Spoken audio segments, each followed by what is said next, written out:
গতবার খালা কত করে গেছে গো? কত করে গেছে? কত?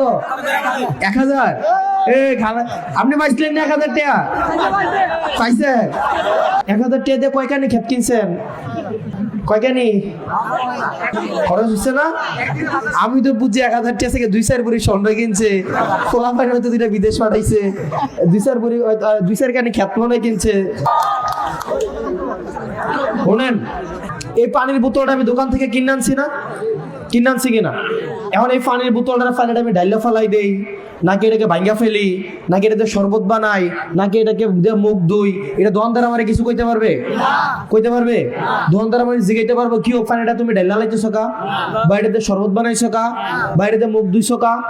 আমি টিয়া দিয়ে কিনে আনছি, এখন আমার যেটা ইচ্ছাটা করাম, ঠিক নেই? ঠিক নেই?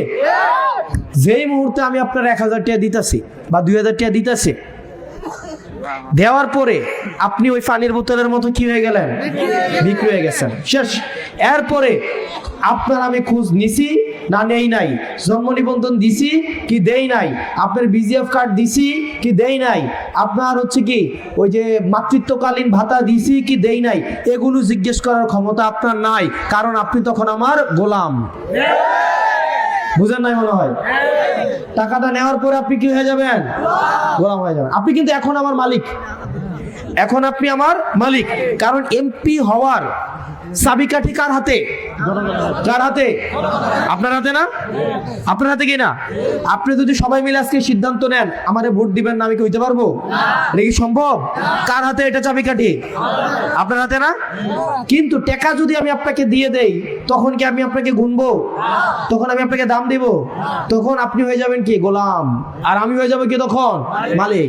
একদিন খাবেন, 5 বছর আপনি আমার গোলামি করবেন। আর অন্যদিকে আপনি যদি একদিন না খান, একদিন আপনি আমাকে ফ্রি সার্ভিস দিবেন, 5 বছর আমি আপনাকে ফ্রি সার্ভিস দিব।